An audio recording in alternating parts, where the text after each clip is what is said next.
Imagine a weapon with significantly more destructive power than a nuclear bomb of the same size, but without any radioactive fallout.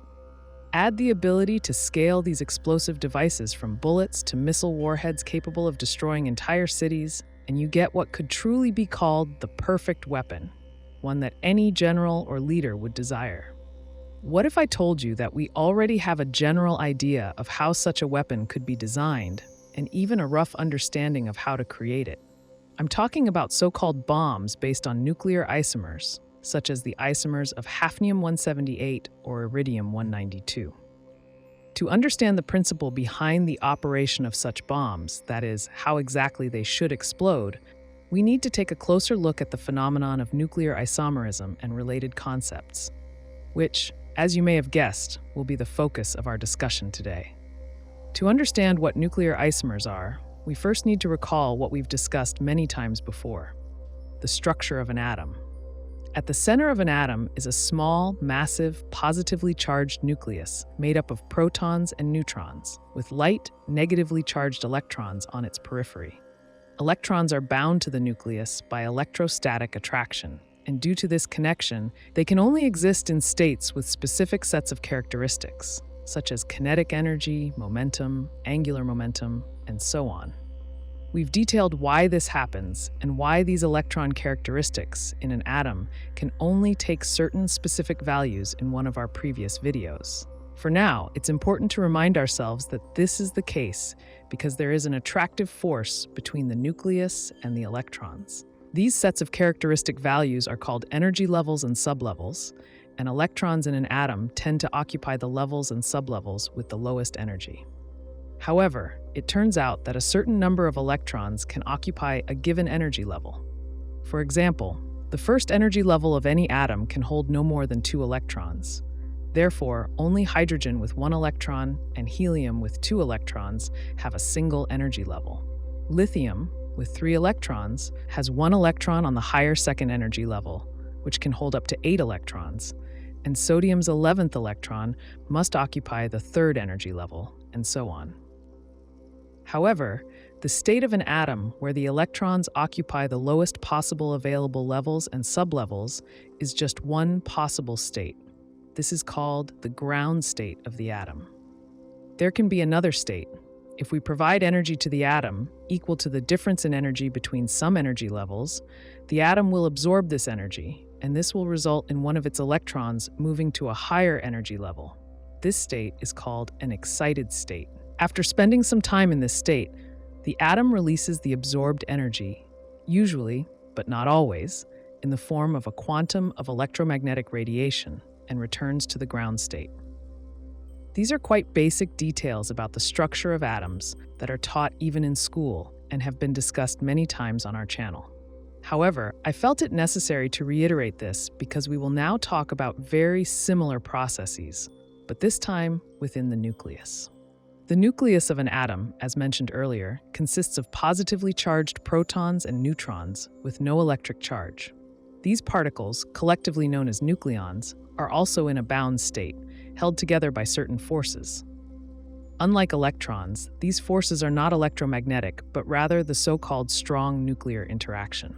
To be precise, electrical forces are still present in the atomic nucleus, as positively charged protons repel each other electrically, which also affects the properties and stability of various nuclei. However, for our consideration, the attraction between nucleons due to nuclear forces is more significant. Considering the attraction between electrons and the atomic nucleus, we mentioned that the existence of this attraction causes electrons to distribute themselves in an atom across different energy levels according to specific rules, with electrons tending to occupy the lowest levels available to them. It logically follows that nucleons attracted to each other should behave similarly, distributing themselves across different energy levels within the nucleus in terms of the strong nuclear interaction. This is indeed what happens. Nucleons in the atomic nucleus also have energy levels and sublevels, although they are structured somewhat differently. We can extend this analogy further.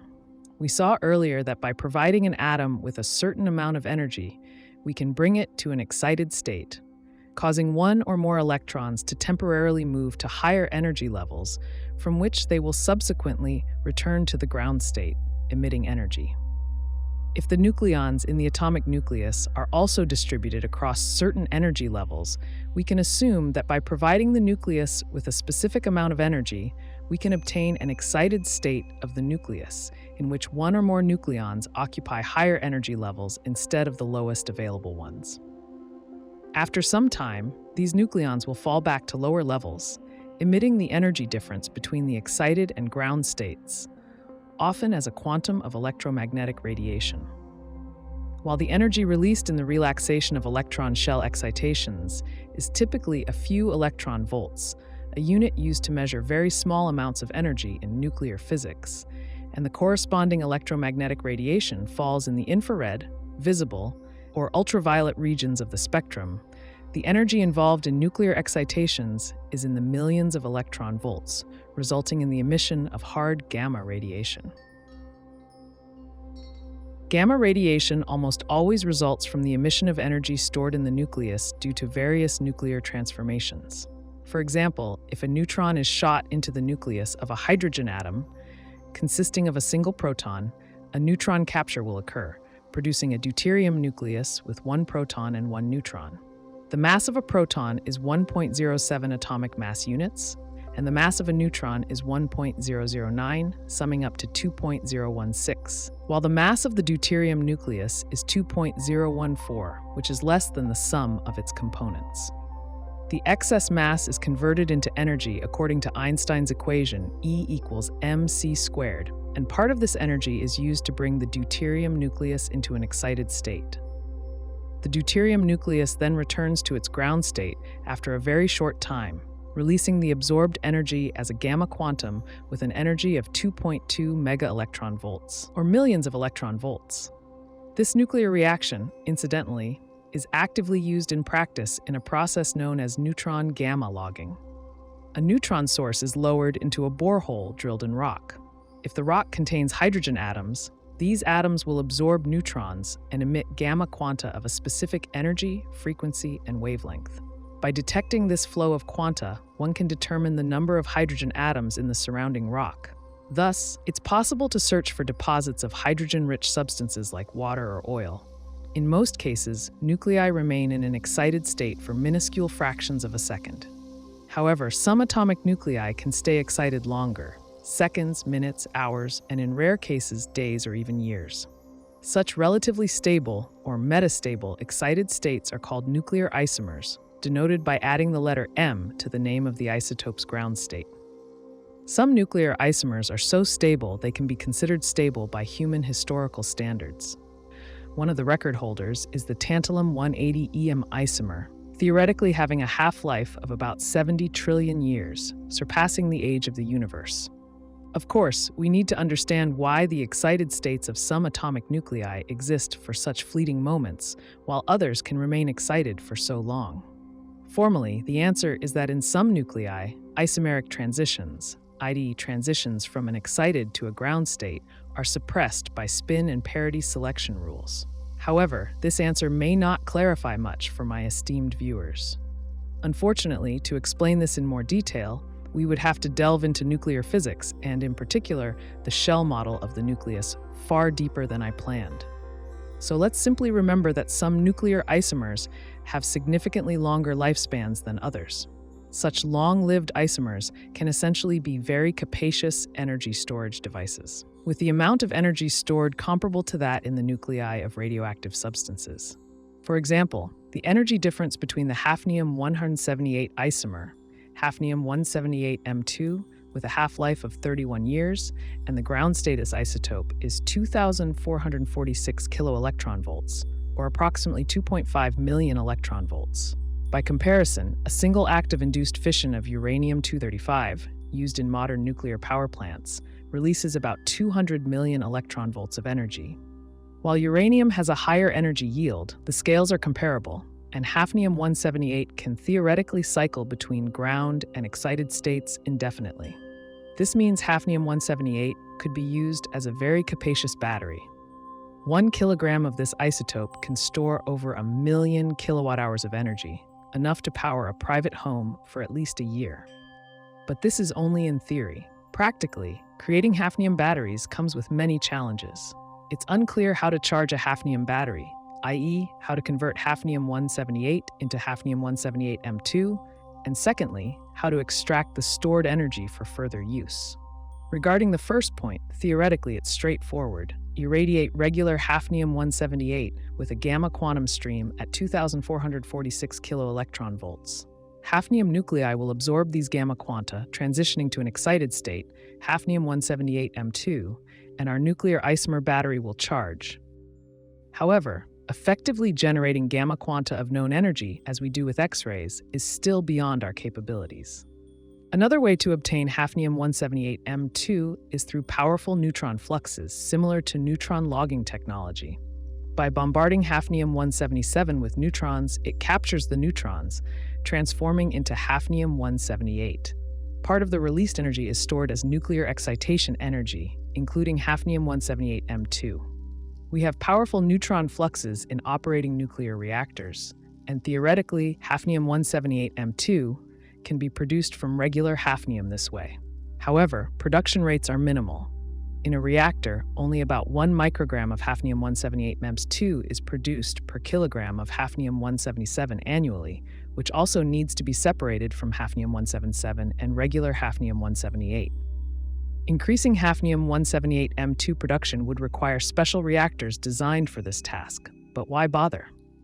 Other simpler ways to store significant energy, like nuclear batteries or radioisotope generators, are ultimately easier and cheaper.